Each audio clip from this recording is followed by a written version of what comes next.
मैं हापुड़ से आया हूँ जी। ये बताइए, आज जो मुझे क्या मांगे आपकी? मांग ये है, ये यूजीसी जो कानून लागू हुआ था इस पर रोक लगा दी। ये रोक नहीं लगनी चाहिए। यूजीसी कानून जो लागू हुआ था उसे लागू ही रहना चाहिए। क्यों लागू कराना चाहते हैं उसको? तो लागू ये है कि ये जो दलित ओबीसी और जो है इनके लिए है, इसे इसीलिए रहना चाहिए क्योंकि इसमें क्या दिक्कत है दूसरे किसी को। सरकार ये कह रही है देश विकसित गति की ओर बढ़ रहा है, विकासशील हो रहा है। आप ये कह रहे हैं, क्या कहेंगे? विकास कहाँ हो रहा है अब आजकल? सब विकास हो कहाँ रहा है? अब तो सिर्फ देश में जो है जाति बिरादरी की सिर्फ इसी की लड़ाई हो रही है, इसी के लिए राजनीति सेकी जा रही है। इसे अपना बस किसी तरह से वोट बैंक बन जाए, ये वोट बैंक के लिए है। जब ये सही नहीं था तो इसे लागू क्यों करा? क्या कहना चाहेंगे आप देश की जनता को जंतर मंतर से? हम ये कहना चाहेंगे कि यूजीसी कानून लागू हुआ था इसे जो है लागू ही रहना चाहिए। लेकिन यूपी की अगर बात करें तो यूपी में पूरी तरह से गुंडे मवाली माफियाओं का सफाया हो चुका है। तो कैसा देखिए? कुछ सफाया नहीं हुआ। आज भी देख लो हमारी कितनी बहनों के साथ रेप हो रहे हैं। गुंडागर्दी सारी बिल्कुल जो कि तू चल रही है और ज़्यादा हो रही है। किसी को राम के नाम पर लड़ाया जा रहा है, किसी को उसके नाम पर मारा जा रहा है। बताइए कहाँ गुंडागर्दी कम हुई है?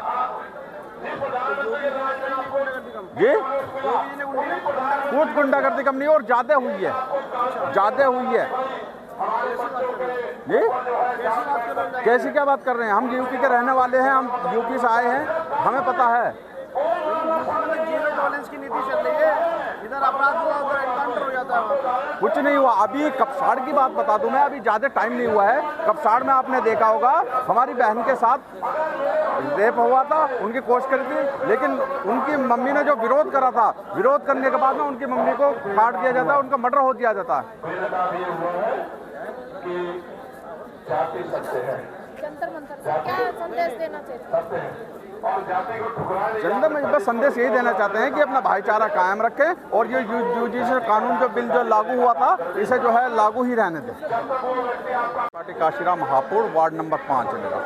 आज यूजीसी को लेकर के आप यहाँ पर पहुँचे हुए हैं, समाज को क्या मैसेज देना चाहेंगे और भारत सरकार से आपकी क्या मांग है? भारत सरकार से देखिए हमारी यही मांग है कि यूजीसी जो बिल लागू करा था उस पर रोक लगा दी गई है, तो उस रोक को हटाकर यूजीसी बिल जो है उसे दोबारा से लागू करने का काम भारत सरकार करे। यूजीसी बिल को आने से आपको क्या लगता है कि क्या फ़ायदा मिलने वाला है और किस तरीके का जो है आगे चल करके कहीं ना कहीं हम कम्युनिटी जो है वो आगे बढ़ सकती है? देखो कहीं ना कहीं बात आप देख रहे हो कि जो आज माहौल चल रहा है उसमें ओबीसी समाज, मुस्लिम समाज और जो है दलित समाज के साथ बहुत ही नाइंसाफ़ी हो रही है। खास करके मैं उत्तर प्रदेश से आता हूँ। उत्तर प्रदेश में गुंडा राज चल रहा है। योगी जी कहते हैं कि कोई गुंडागर्दी करो, अगले ही चौराहे पे तुम्हें यमराज खड़ा मिलेगा। लेकिन अभी हमारी बहन कपसाड़ में मामला सुना होगा तुमने कि एक हमारी दलित समाज की बहन थी हमारी, उसके साथ छेड़खानी कर रहे थे, ज़बरदस्ती कर रहे थे कुछ लड़के।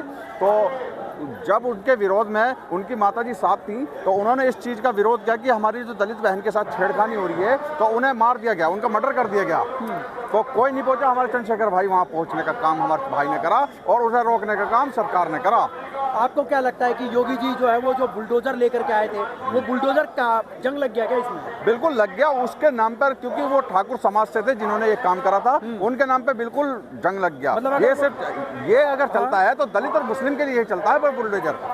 और जो ठाकुर समाज के अगर नहीं होते और कोई दूसरा होता तब अब तक बुलडोजर चल जाता भाई साहब। न्याय के देवता है मालिक वो कुछ नहीं न्याय के वहाँ उधर चलता है उनका बुलडोजर। बताता रहा हूँ सिर्फ दलित और मुस्लिम पे चलता है और किसी पर नहीं चलता। वाराणसी के अंदर में जो घरों के ऊपर में बुलडोजर चला, कहीं ना कहीं तो न्याय मिल रहा होगा ना लोगों को? कुछ न्याय नहीं मिल रहा। अभी तुमने देखा होगा कि कपसाड़ का मैंने मामला बताया आपको कि अगर वहाँ पर ठाकुर समाज से अलग अगर दलित समाज या मुस्लिम समाज का होता तो बिल्कुल बुलडोजर चल जाता। ये बुलडोजर न्याय के लिए नहीं चलता, ये सिर्फ जातिवाद पे चलता है। और अगर ये जातिवाद तो उस समय भी आती है जब इलेक्शन का टाइम होता है। हाँ, तो इनके जातिवाद से इन्हें हिंदू मुस्लिम से अलग और कुछ भाईचारा ही नहीं है इनके पास। इनका अगर वोट बैंक है वो सिर्फ अगर हिंदू मुस्लिम ना करें तो ये बीजेपी का कोई नाम लेने वाला पैदा नहीं होगा हिंदुस्तान के अंदर। तो राम राज की बात करते हैं सब आप कह रहे हैं कि वहाँ पे जो है वो न्याय ही नहीं होता है। कुछ न्याय नहीं होता, गुंडागर्दी चल रही है ज़्यादा। और वहाँ पर हम 2027 में उत्तर प्रदेश के लोग भाई चंद्रशेखर आजाद को वहाँ मुख्यमंत्री बना के मानेंगे। मतलब आप मुख्यमंत्री बनाना चाहते हैं? बिल्कुल बिल्कुल, चंद्रशेखर भाई 2027 में आने वाले उत्तर प्रदेश के सीएम होंगे। मुस्लिम समाज खास करके उनके साथ कंधे से कंधा खड़ा करके योगी जी से क्या कहना चाहेंगे, अगर आप कहना चाहें तो अपने आज के इस पूरे प्रोटेस्ट को? योगी जी से मैं ये कहना चाहूंगा कि ये जो राजनीति जात पात की कर रहे हैं इसे बंद करें। जो भाईचारा 2014 से पहले भाईचारा हिंदुस्तान के अंदर था, उस भाईचारे को कायम रखा करें। बस इतना ही कहना चाहूंगा कि जो हमारा भाईचारा 2014 से पहले था, हिंदू मुस्लिम एकता का मिसाल थी हमारे हिंदुस्तान के अंदर, सोने की चिड़िया कहलाती थी हिंदुस्तान, लेकिन हमें जैसा हमारे पहले हिंदुस्तान की चिड़िया थी ऐसी बना दो बस। 2014 के बाद में आपको क्या लगता है कि भाईचारा खत्म हो गया? बिल्कुल भाईचारा खत्म हो कहाँ गया। से खत्म हो गया? आपको क्या लगता है, आपको कैसे खत्म हो गया? ऐसे ही खत्म हो गया। आप जहां भी देखोगे तो हिंदू मुस्लिम से अलग उन पर कुछ है नहीं, उनके पास मतलब मुद्दा ही नहीं है उनके पास? कुछ मुद्दा नहीं है।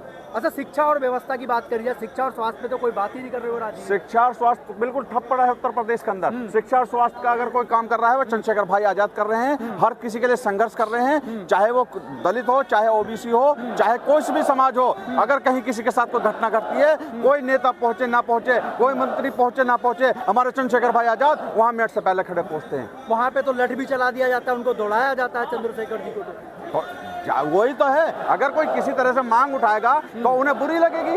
भाई चंद्रशेखर आजाद को बताओ कौन सा गुनाह करा था? कब 60 में हमारी दलित बहन के साथ अत्याचार हुआ था, छेड़खानी हुई थी, उसके एवज में उनकी माता को मर्डर कर दिया गया। अगर चंद्रशेखर भाई जा रहे हैं तो पत्रकार महोदय जी मैं आपसे पूछना चाहता हूँ कि कौन सा गलत किया चंद्रशेखर भाई ने? लेकिन ऐसे सही करने वालों के ऊपर में डंडा, वही तो मैं बता रहा हूँ, वही तो गुंडा राज चल रहा है। आप कह रहे वो कह रहे हैं कि गुंडा राज हमने खत्म कर दिया उत्तर प्रदेश के अंदर। मैं कह रहा हूँ गुंडा राज और चल रहा है। आप बताइए कि अगर चंद्रशेखर भाई वहां पर पहुंच रहे हैं तो क्यों नहीं जाने दे रहा? गुंडा राज को आप कैसे खत्म करेंगे कि गुंडा राज अब खत्म हो? हमारा चंद्रशेखर भाई आजाद 2027 में सीएम बनेंगे, गुंडा राज अपने आप खत्म हो जाएगा। चलिए, बहुत बहुत धन्यवाद आपका, बहुत बहुत। ठीक है मैडम। जंतर मंतर पहुंचे हैं, क्या शुभ नाम है आपका और आप कहां से आए हैं? मेरा नाम संजीव पाल है, मैं मेरठ से आया हूं और आज़ाद समाज पार्टी भीम आर्मी का प्रदेश संगठन मंत्री उत्तर प्रदेश हूं।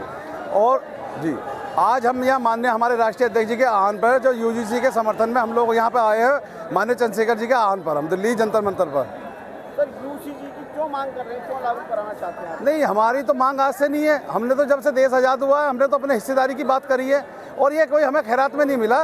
ये माननीय सुप्रीम कोर्ट न्यायालय द्वारा दिया गया है, और उसमें ऐसा नहीं है, जांच कमेटियां हुई हैं, जांच होने के बाद में ये यूजीसी लागू हुआ है। कोई ऐसा नहीं है कि कोई किसी के रहमो करम पे मिला है। और ये आज मैं बताना चाहता हूँ, जो कुछ लोग भारतीय जनता पार्टी के लोगों ने सड़कों पर उतार के इसके खिलाफ गए हैं, तो ये कहीं ना कहीं भारतीय जनता पार्टी की मानसिकता में सही नज़र नहीं आती है।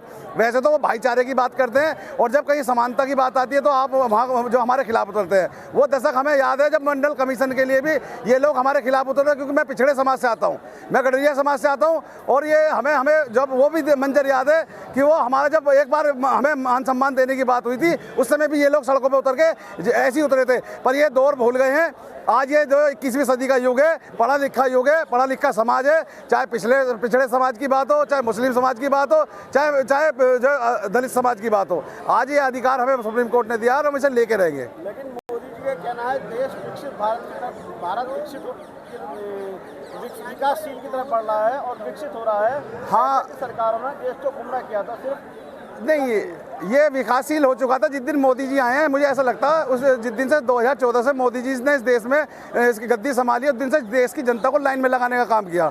चाहे रातों रात नोटबंदी हो, उसका कोई फ़ायदा नहीं मिला। जीएसटी कानून लगाया, दुनिया को, यहाँ के हर व्यापारी को लूट लिया, फिर वो वापस जाना पड़ा। चाहे आधार कार्ड के नाम पे इन्होंने लाइन लगवाई हो जनता की, चाहे बैंक में अपने खाते सही कराने के नाम पे लाइन लगाई हो, चाहे आज जो वो SIR के खिलाफ लगा रहे, अब SIR का काम निमटता जा रहा है। इनकी वोटें खुद कट गई है, जो इनके फर्जी वोटें थे वो कटी हैं। तो अब ये दूसरे यहाँ यूजीसी के चक्कर में इन्होंने इल्जा दिया। तो ये सबसे, अगर इस देश के अंदर आज़ादी के बाद सबसे खराब सरकार आई है तो ये मोदी सरकार आई है। और ये 2027 के अंदर हम लोग इसे उत्तर प्रदेश से पहले भारतीय जनता पार्टी को 27 में विदा करेंगे माननीय चंद्रशेखर आजाद जी के नेतृत्व में, और उसके बाद में 29 में भारतीय जनता पार्टी को केंद्र से भी विदा कर देंगे हम लोग। सर, आप खत्म करने की बात कर रहे हैं, लेकिन यूपी के मुख्यमंत्री की डिमांड देश के अंदर हो रही है। जनता चाहती है कि वो देश के प्रधानमंत्री बने, क्योंकि यूपी के अंदर उन्होंने गुंडा माफिया मवालियों को सबको हरियर दिया है। हाँ, मैं आपकी बात से समर्थन हूँ।